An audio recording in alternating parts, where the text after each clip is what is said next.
So I'm going to ask you to imagine the goal of world community with peace, liberty, and justice for all. And certainly in this time of COVID-19, we're able to see how much we really are connected with the whole world. This is a quote by Antonio Guterres. I've got my pictures on top of it. I may have to minimize my thing to be able to read it. Let's see if I can do that. Oops, I went too far. A pandemic drives home the essential interconnections of our human family. Preventing the further spread of COVID-19 is a shared responsibility for us all. As a part of our human family, we are working 24/7 with governments providing international guidance, helping the world take on this threat. We are in this together, and we will get through this together. That's from the Secretary General. I wish that were true. I see some of that, but I also see a lot of competition with people countries bidding against other countries, states bidding against other states for supplies and things. It makes you wonder. I think we have work to do on this, but I'm glad that the United Nations is trying, and I'm glad that all of us are trying too. So let's take this particular principle, number 6, and unpack it a little bit, especially as it relates to where we are now. First of all, I'm asking you to imagine a goal. Well, most of us, when we think of a goal, of course, a lot of times we think of it in terms of sports. It's the line that you cross. I see Tanya there. She's a runner, and so she knows how that is. She crosses that finish line. She's reached her goal. She's run that race, She's made it. In basketball, the ball goes in the hoop, or hockey and other things. We know where that goal is. And even in our professional lives, we got that promotion, we have met that goal. They're tangible things. Those are easy to imagine. But this one's not as easy. What Jane Thixton said helped me think about it a little bit. She said, a goal isn't necessarily something we think we can achieve, even in our lifetime or even at all. A goal is something to shoot for, something that gives us direction. So it's sort of like the North Star. Before we had our compasses and our GPSs, the North Star would give you direction. Now, you didn't intend to go visit the North Star, but that would give you the direction, point you the way. Thich Nhat Hanh says, if I lose my direction, I have to look for the North Star, and I go to the north. That does not mean I expect to arrive at the North Star. I just want to go in that direction. So that is a goal. And here are a lot of people that did not live to see their goals achieved. Moses didn't live to see the promised land. The early suffragettes did not live to see the vote for women. John Kennedy didn't live to see men walk on the moon. Martin Luther King did not live to see his dream realized. Harvey Milk did not live to see equality for LGBTQ people. In fact, we were still working on those last two. So we may not live to see this goal, but we have a North Star. We have something that we, as you use, have lifted up to give us direction, to point us in that direction. And that goal is world community. Now, I don't think that the people in the 60s, when they made this one of our principles, was thinking that we were all had the same language and same government, the same religion, that kind of thing. But I do think they thought of world community in a way of thinking about the world communing with one another, communicating with one another, communing with one another, listening to one another, caring for one another. Those are goals we have to move much more toward, for sure. Even if we are different, as the little story told us and that we heard for the children's story, we can appreciate one another and be a world community. There's a story that's attributed to Reverend Dr. William Schultz, who used to be the Youth Service Committee president. He was also president of Amnesty International. I'm sure he heard it from somewhere else, but the story goes that there was a monastery, and the monastery had this hermitage out from it where the monks would go by themselves and meditate, and they'd spend a good bit of time out there just isolated, and one at the time though. And this one monk felt like he needed to do that, and he asked for permission to go to the hermitage and meditate, and so they gave him permission, and he went out there and went to that little hut. When he got in there, there was a Bible in there, and he did this like some of the old-timey country preachers that you may have seen. He opened up the Bible, and he did his hand around like this, and he pointed, let it point, and see what it landed on. That's how he decided what he needed to meditate on. What it landed on was the story of Jesus washing the disciples' feet. So he meditated on that a little while and tried to figure out what that meant for him. And he didn't meditate on it long, though. He left the hermitage and went back to the monastery. He got back and they said, well, you didn't stay long.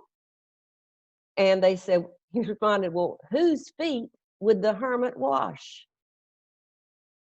Whose feet would the hermit wash? He needed community. He needed to be connected. He needed to come back to them and wash their feet and be in community with them. Now, I'm not suggesting that you expose your toes and let your folks that are sitting there next to you, if you have somebody sitting next to you, maybe a cat lick them or something. I'm not suggesting that we do that today. We actually literally wash each other's feet, although some religions do that. My mom is a primitive Baptist. They joined that church after I was grown, and they do that once a year. The ladies go off together, the men, and they wash the feet. And she says it's very humbling. This is what one quote is about the groups that do this. It says, when we wash feet in large groups or small, we serve each other and we hold each other. Sometimes literally, like they do with feet, but always spiritually. We hold each other. That's what we're doing today. We're not in the same room, but we are holding one another. We're not washing each other's feet, but we're connecting. We're in community. And what this goal says is we shouldn't be just us and our family or us and our congregation, but we need to move toward building a world community, a beloved community among the whole world. A lot to ask. Wow. That's the goal, though. Here's one vehicle for it. One vehicle that tries is the United Nations. Now, I don't always agree with everything in the United Nations, but I'm glad we have them. I'm glad we have that vehicle as one way to work. The World Health Organization, they're not perfect either, but I'm glad we have that. We need to have ways to work together throughout the world. We've got people throughout the world who have already worked through a lot of this stuff with this virus, and they have information that they can share. It doesn't have to be that we as Americans always do our own thing. We can share with one another and find out things, learn from one another, both the things to do and not to do. But it doesn't stop there, the principle does. It said that the goal of world community with peace, liberty, and justice for all. And of course, that sounds very familiar because it reminds me, of course, of our Pledge of Allegiance. Our Pledge of Allegiance ends with liberty and justice for all. And perhaps they did borrow those words from them, but they very deliberately put in another word too. And what was that? Imagine peace. Imagine peace. Can you imagine it? Now, peace is more than just no war. It's more than just being a pacifist. Unitarian Universalists aren't officially pacifists like the Quakers. We support the troops. We have people that go in as chaplains and that kind of thing. And the older I get, though, the more pacifist I become. I just can't see it doing any good. I certainly don't like war. But peace is more than no war. Peace is a way of being. And like the old song says, Let there be peace on earth, and let it begin with me. You have to start with yourself. Get some peace yourself.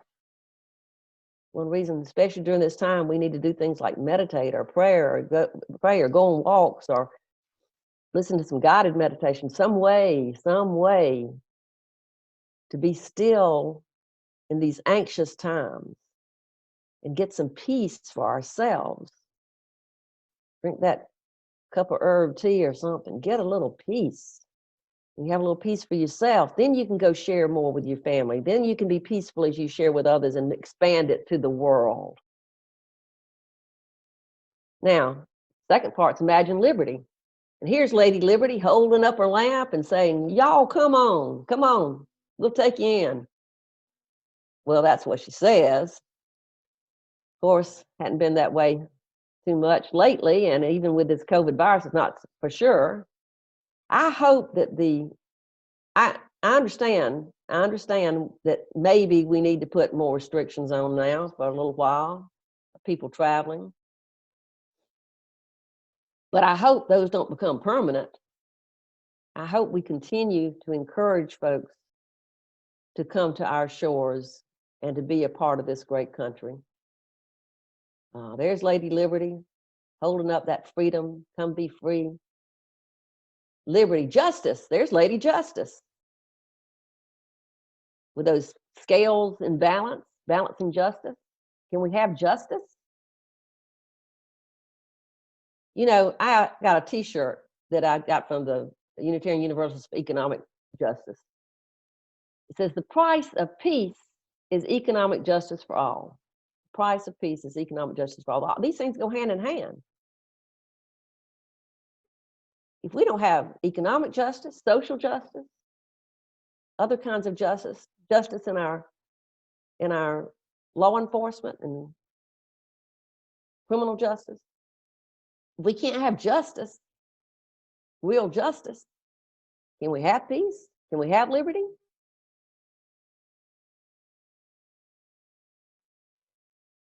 Y'all remember when we used to march? When we could march, we could get out and march.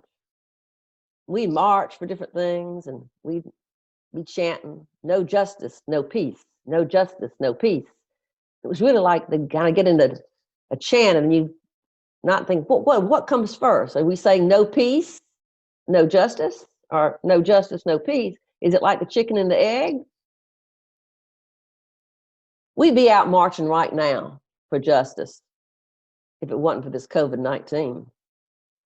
I don't know if you've all heard about this story. This happened right here in Brunswick, Georgia, Glenn County, not far from Statesboro either.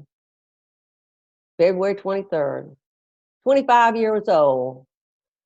This young man running, he was a runner. He ran in high school, he was on the football team, and they said he'd run all over, he kept in shape by running all over the town. People would see him jogging. So on Sunday, February 23rd, his run came to halt. Sunday afternoon now, people, Sunday afternoon. This is a strange story. Now, this is a little memorial that his mom put up on the Tiller Drive where he was shot by a couple of folks. Here's another picture of it. This is a picture of, it's near Tiller River here in Brunswick. See the road over there? That looks like a nice place to run, doesn't it? Nice place for a Sunday afternoon, early Sunday afternoon run. Wasn't nice for him though. So he's running, and some calls started coming in on 911, strange calls. One call says there's a man, they saw a black man in a house that was under construction. The 911 operator says, well, was he trespassing? Were there no trespassing? He said, no, it's wide open under construction, but he was in there. I thought, how many times have I done that? Gone and looked around in a house that somebody was building. Somebody else called and complained that there was a black man running down the street. And the 911 operator said, did you say the man had a black t-shirt on? No, he has a white t-shirt on. It's a black man. He said, well, what's he doing wrong? So these two men, former police officer, former investigator, and his son, he got the Magnum gun, told his son, get a shotgun, get in the truck, and chase the man down. Chase this Ahmad down, hollering at him. Son gets out of the truck. They struggle, get in a tussle. According to the two men, they get in a tussle, and the son shoots Ahmad, kills him. My understanding is they called 911, and they did not even stay there for the ambulance to come.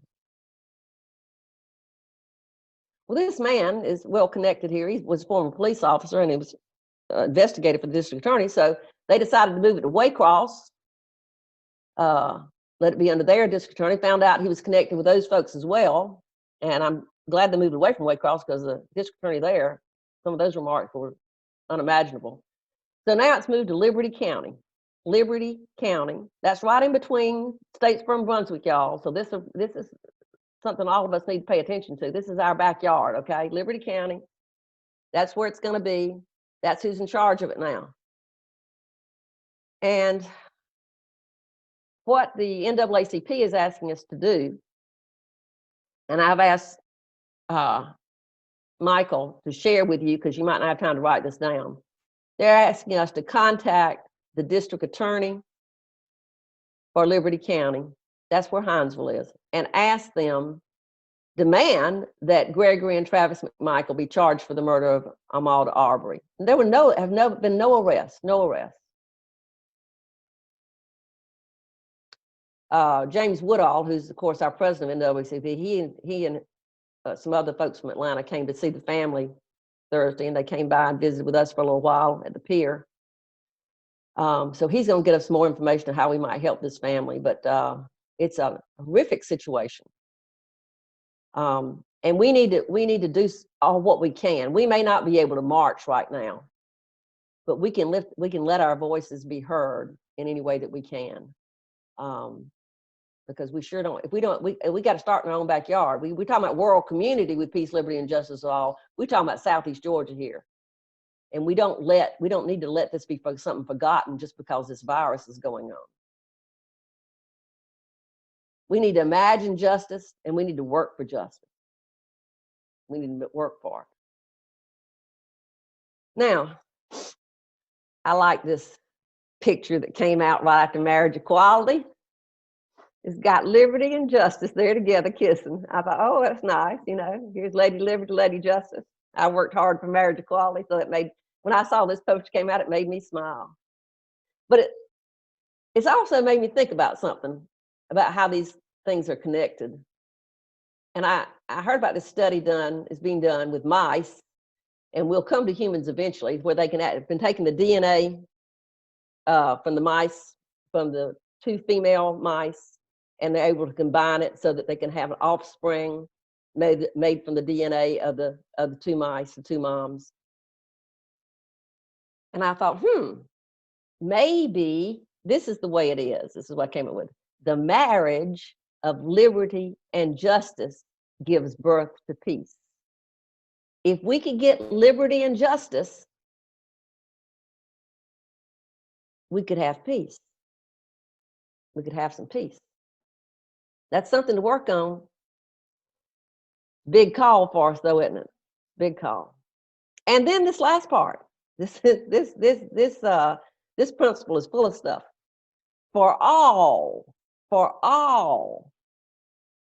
everybody. Y'all have seen those videos, those pictures of those people at the state houses with their flags and their signs and their guns, not social distancing, but demanding that they would be liberated because their governors didn't do like our governor and say, yeah, everybody can go back. They're making these demands. These are the same folks when the Black Lives Matter thing was going around with saying, no, all lives matter, all lives matter. But they're not acting like all lives matter now. They want us all to get out there and get sick. But they should.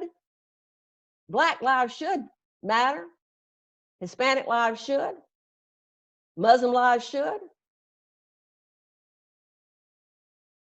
Old people You heard some of the comments about, well, let's just let these old people die off. I'm old. Old people, we matter. Children matter. People in other countries, disabled people matter. Everybody. Nobody. We should be working for everybody to live and not be trying to say, oh, let's do an experiment. Let's do an experiment in some of these states and let's throw these people all together and see how many survive and not. And we know which ones are going to be the ones that are going to be in those close situations. And it's frustrating. But we're going to work for peace, liberty, and justice for all. This is my friend Francis Johnson. He's a minister in town, and y'all know his church, Magnolia, they're our partner churches with the Statesboro Church for our Feeding Statesboro for Rebecca's Cafe. This is a picture of him with his family, Dr. Mika Williams Johnson and Thurgood Marshall and Langston Hughes. He gives them names to live up to for his sons. He shared about a story, but about something that happened when Thurgood was 8. And this was after the Tamir Rice killing, with the toy gun. And Thurgood says to his dad, he said, Daddy, I see why you won't let me have a toy gun. He's 8 years old. I see why you won't let me have a toy gun. So Francis gets in this long discussion with him about race matters and about things about oppression and about white supremacy and all kinds of things, and tries to explain stuff to him. And he didn't want it to end so negative, though, so then he said, it won't always be like this, son. He told Thurgood that it won't always be like this, son. And Thurgood said, who will change it? Who will change it? Francis says, we will change it. He said, Thurgood looked him right in the eye and said, or die trying, or die trying.